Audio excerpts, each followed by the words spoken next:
Fala galera, aqui é o professor Nelson Amado. Vamos dar sequência no nosso curso de cálculo tópico de integral. Vamos começar a ver um pouco mais as aplicações práticas, inclusive o cálculo de integrais aqui, quando a gente começa a verificar como é que as integrais podem me ajudar a calcular a área e o volume de regiões. Vamos primeiro comentar o tópico de área. Lembra do nosso problema motivador, lá da primeira aula, onde eu trouxe uma curva que representava a velocidade em função do tempo, e eu queria saber qual era a distância percorrida. E aí eu afirmei para vocês que talvez seria bem interessante a gente calcular se fosse uma velocidade constante, porque a velocidade vezes o tempo ia me dar a distância percorrida, né? Só que quando a gente passa a trabalhar com uma curva que ela não precisa ser necessariamente constante, se eu quiser calcular a área dessa região, eu trouxe para vocês a área por como? Por aquele método da soma superior e da soma inferior, onde eu transformar isso tudo aqui em mini retângulos e aí acabar calculando a área sendo a soma daqueles mini retângulos. A gente vai perceber que à medida que a gente vai diminuindo o tamanho da nossa base aqui do retângulo, ele vai cada vez mais se aproximando da área. E esse é o objetivo principal na aplicação do cálculo por área. A nossa integral definida, que a gente viu pelo teorema fundamental do cálculo, vai me ajudar a determinar a área de uma figura. Então, se eu tenho uma curva qualquer e eu quero a área entre os pontos A e B, eu vou definir que a área será dada pela integral de A até B de f de x, d de x. Então, a integral definida desse cara vai me dar a área dessa região. Eu afirmei com vocês na nossa ideia de primitiva, que a primitiva da função f de x seria o fzão de x, para diferenciar o f minúsculo do f maiúsculo, no nosso teorema fundamental do cálculo. Então, a área da região será dada como fzão de b menos o fzão de a. Eu afirmei isso aqui para vocês. Então, a área vai ser a integral definida de a até b, utilizando o teorema do cálculo fundamental, fb menos o f de a. Essa ideia da área ela pode ser aplicada para uma área entre curvas, igual já foi cobrado em prova, onde eu tenho, por exemplo, uma função f de x, que seria essa função aqui de cima, e temos uma função de e de x, que seria essa função aqui de baixo. E eu quero a área entre essas curvas. E aí eu poderia calcular a área da função f, usando a integral, igual eu mostrei aqui em cima, e diminuir dessa área da função g, da mesma maneira que eu mostrei pela integral. Então eu poderia definir a área entre curvas como a integral no intervalo de a até b do módulo de f de x menos g de x, d de x. No caso, a ideia do módulo é só para que vocês percebam o seguinte. Quando a gente vai escrever aqui a área entre curvas, é importante que a gente saiba qual é a curva de cima, tá? Porque a gente quer calcular a área de figuras. Então, eu vou pegar a de cima, que seria a nossa maior região, e diminuir da de baixo, que seria a nossa menor região. Então, eu vou fazer f menos g, quando naquele determinado intervalo, a f é uma função maior do que g. E eu vou fazer g menos f, quando for a g a função que está na parte de cima. Vamos ver na prática, para você entender como é que eu vou identificar se eu vou fazer f menos g ou g menos f. Encontre a área delimitada entre as parábolas y igual a x ao quadrado e y igual a 2x menos x ao quadrado. Tá, então vamos para a área entre curvas. Montando o plano cartesiano, só para a gente ter uma ideia de quais são as funções que estamos estudando, eu tenho duas parábolas. Uma com concavidade voltada para cima e a outra com concavidade voltada para baixo. Então, beleza. Isso aqui vai ser as nossas duas parábolas. Vou primeiro representar o nosso eixo deitado, que é o eixo x, nosso eixo em pé, que é o eixo y. A primeira parábola que eu tenho, x ao quadrado, é uma parábola com concavidade voltada para cima, que vai tocar na origem. Então, ela seria mais ou menos representada por esse formato daqui. Isso aqui seria y igual a x ao quadrado. Tá, tranquilo, Nelson. Desenhei essa parábola. Vamos desenhar a parábola que tem concavidade voltada para baixo. A que tem concavidade voltada para baixo, ela também passa na origem, só que a raiz dela vai ser o número 2, que quem vai zerar aqui é o 2, lembra do cálculo de raízes de função de segundo grau?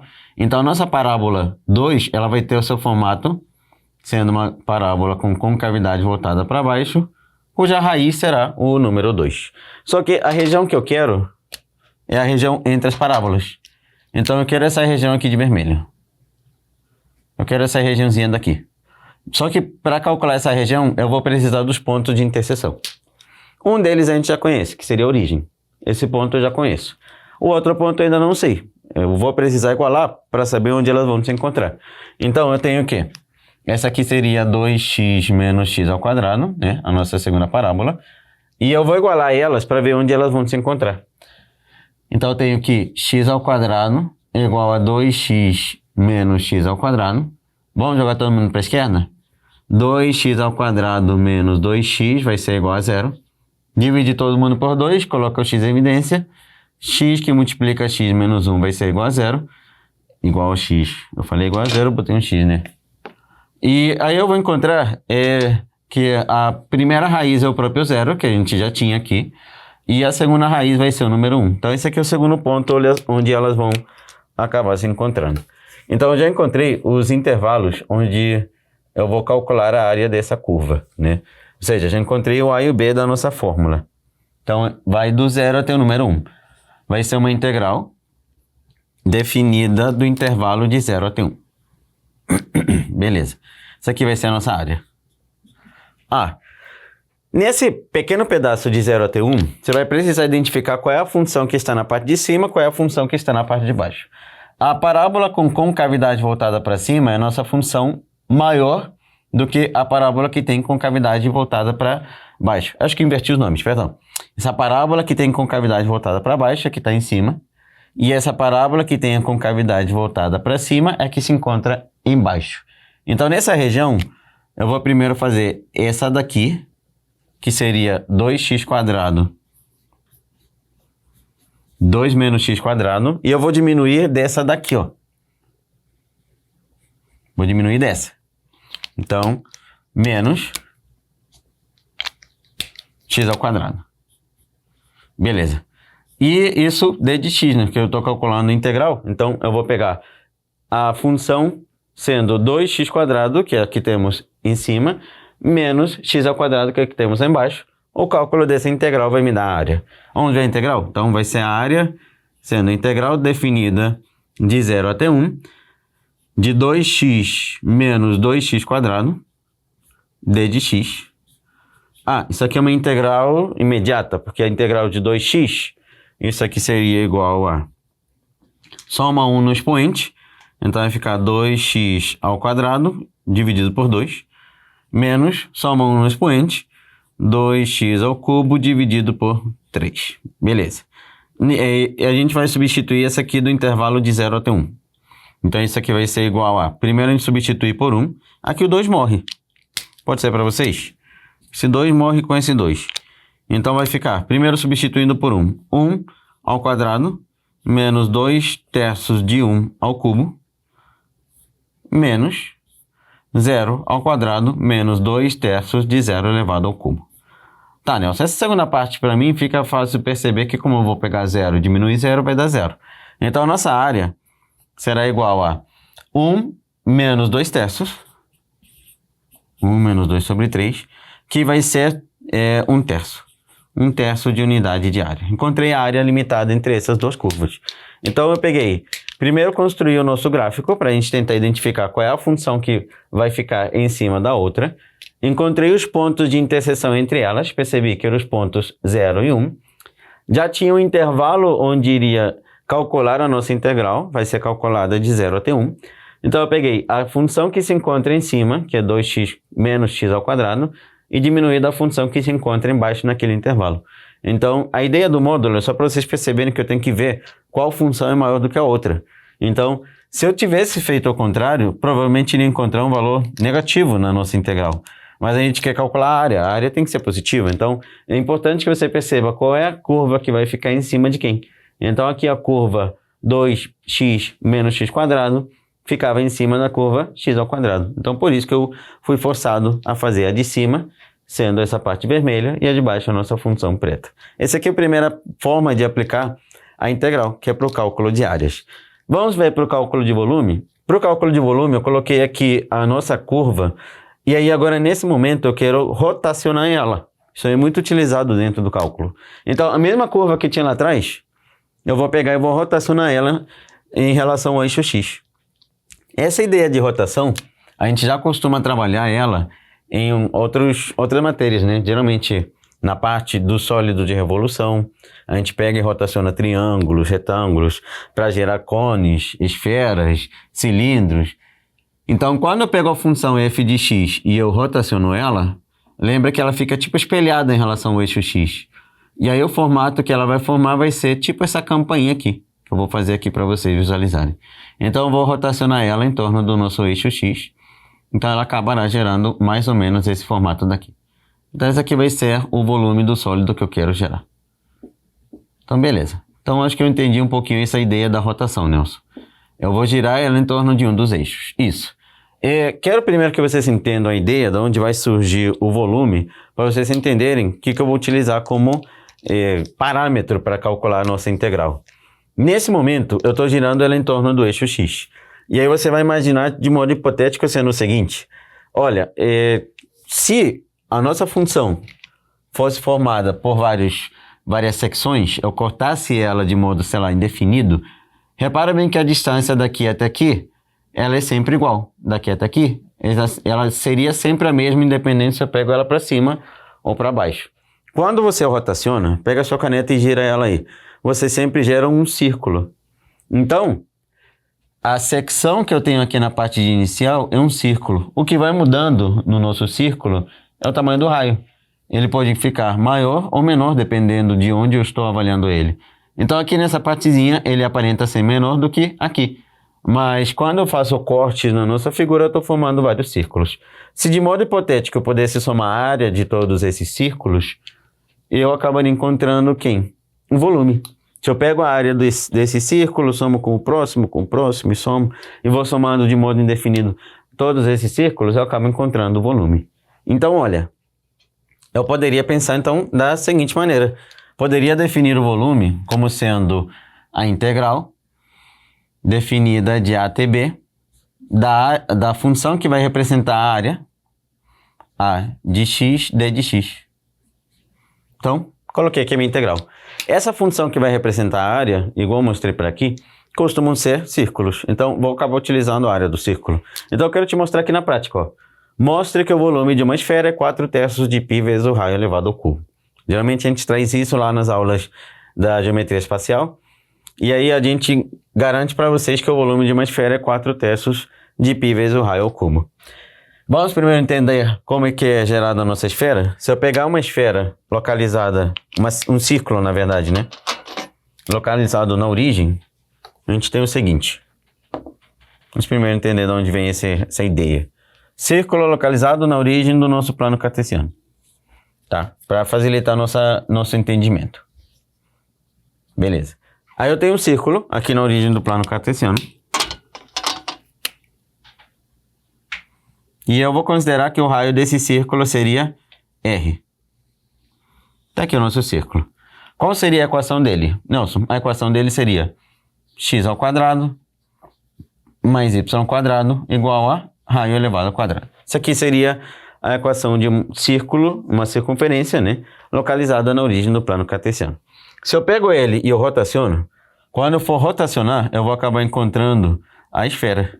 Então, quando você girar o nosso círculo em torno do eixo x, acaba encontrando a esfera. Porque você vai girar o círculo, forma a nossa esfera. Ah, legal, Nelson. Então, a rotação desse círculo em torno do eixo x gera a esfera. Então, seria interessante eu ver as circunferências que você disse ali em cima aparecendo. Então, vamos dar uma olhada numa circunferência, fazendo um corte pequenininho aqui.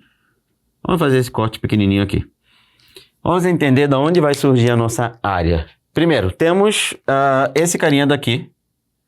Como a gente está trabalhando com uma circunferência na origem do plano cartesiano, isso aqui seria menos o raio. E esse carinha aqui seria o raio. Bacana, Nelson, bacana. Estou começando a entender.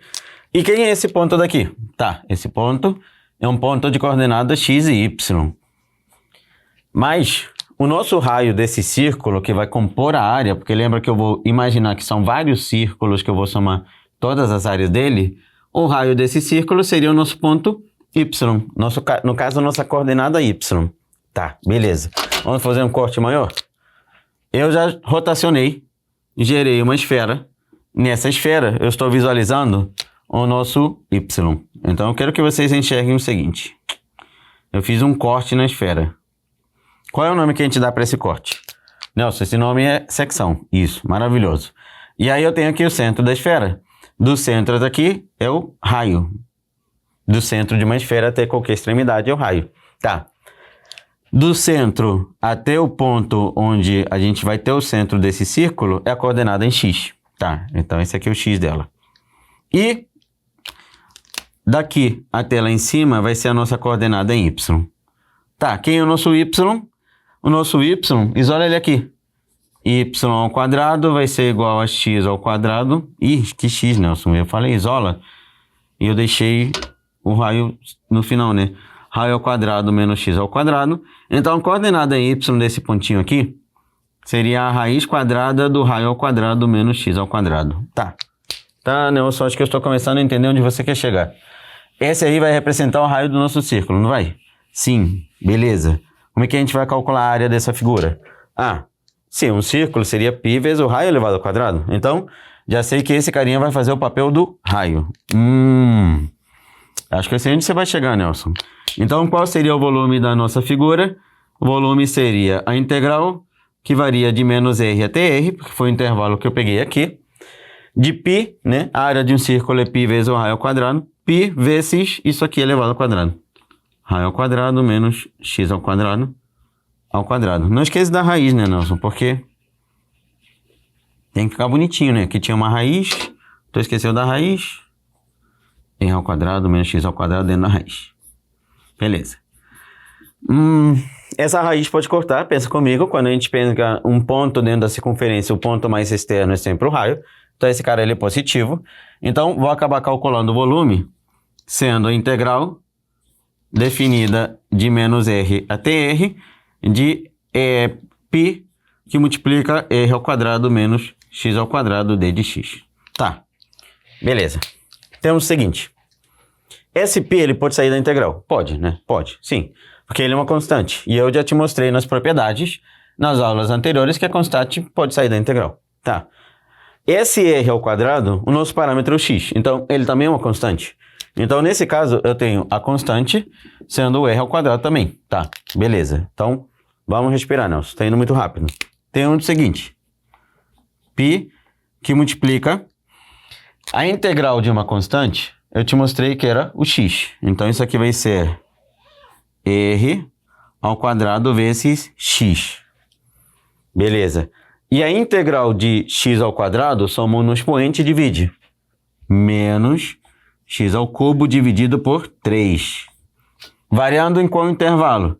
Varia no intervalo de menos r até r. Tá, então, nosso objetivo é trocar aqui o x pelo r. Esse vai ser nosso objetivo. E aí eu vou variar ele de menos r até r e vou acabar descobrindo o volume de toda a nossa região. Tá, vamos para um cálculo rápido? Vamos fazer aqui um mini puxadinho. Faz um puxadinho aqui, ó. Puxadinho do Nelson. Faz um puxadinho aqui. Só para não ter que apagar, o quadro tá bonito demais para a gente apagar. E eu vou substituir por r. π, que multiplica. Aí agora, abre o parênteses. R ao quadrado vezes r. Fica r elevado ao cubo. Menos r elevado ao cubo sobre 3. Beleza. Aí é isso, eu vou diminuir. Agora eu vou substituir por menos r. Tá. π, que multiplica, agora vai ficar menos r elevado ao cubo, menos r elevado ao cubo sobre 3. Tá ficando bonito. Tá, aqui vai ficar 3r ao cubo menos r, vai ficar 2/3 de π, raio elevado ao cubo, menos esse cara, eu posso colocar o menos em evidência, então vai ficar mais, e aí vai ficar π vezes 3, aqui vai ficar novamente 2/3 de π, olha que maravilhoso, 2/3 de π vezes o raio elevado ao cubo, 2/3 mais 2/3, 4/3 de π vezes o raio elevado ao cubo. E aí está provado que o volume da nossa esfera é 4/3 de πr ao cubo. Claro, eu posso levar a mesma análise do volume da esfera, tá? De outras formas de serem avaliadas. Quando você aprende lá atrás a parte do volume, você pode perceber que a gente acaba comentando de umas outras maneiras. Mas aqui a ideia da rotação do círculo em torno do eixo x acaba gerando a nossa esfera. Então eu poderia visualizar nosso volume como a soma de todas essas áreas. E aí essa soma infinita de todas essas parcelas é o que forma a nossa integral. Então o volume seria a integral definida de A até B da área da nossa curva d de x. Como geralmente vão ser circunferências, a gente pode dizer que o volume vai ser π, que multiplica a integral de A até B de f de x ao quadrado d de x, porque geralmente vão ser o quê? Vão ser circunferências. Então, eu já vou colocar como se fosse a área de um círculo, com nossa constante π saindo da integral e com a função f fazendo o papel do raio. Então, eu poderia também escrever assim, inclusive, na grande maioria de materiais didáticos, ele vai acabar aparecendo dessa forma. Mas eu peguei, então, a nossa função, aí eu identifiquei o seguinte, eu identifiquei que o raio era representado pelo valor de y. Então, quando eu isolei o y, eu já tinha a função que representaria o nosso raio. Então, na hora de calcular a integral, eu calculei o quê? Π, que multiplica a função elevado ao quadrado. Olha lá, o que eu acabei de falar, que é uma circunferência. Aí eu acabei caindo numa integral imediata, constante, tudo varia em função de x. Acabou sendo π, que multiplica raio ao quadrado x, menos x ao cubo sobre 3, variando do intervalo de r até menos r. Com isso, eu consigo determinar o volume da nossa esfera, sendo 4/3 de π vezes o raio ao cubo. São duas aplicações práticas envolvendo a integral. A primeira, voltada mais para a área entre curvas, que o que a gente pode ver, que inclusive já foi cobrado na prova de vocês. E a segunda, voltada um pouquinho mais para o volume de superfícies, sólido de revolução. É interessante que você veja se vai girar em torno do eixo x ou se vai girar em torno do eixo y, para que você consiga perceber quem vai fazer o papel do raio, tá? Então, girando em torno do eixo y, você vai perceber que, na verdade, o raio ele está sendo determinado por esse cara, que é o x. Então, é legal que você veja como é que está sendo feita a rotação do objeto. Rotacionando ele em torno do eixo x, eu formo uma circunferência onde é o y que faz o papel do raio. Se você rotacionar ele em torno do eixo y, quem vai fazer aqui agora o papel do raio vai ser o valor do x. Então, toma muito cuidado para onde você vai rotacionar. Se você rotaciona ele nesse sentido ou se você rotaciona ele nesse sentido, para que você não acabe se perdendo na hora de construir a sua integral. Mas a ideia principal que eu queria trazer para vocês sobre o cálculo do volume é da ideia da rotação, de gerar os círculos e do nosso volume ser a soma de todos esses círculos. E a soma de todas essas pequenas áreas acaba determinando a nossa integral.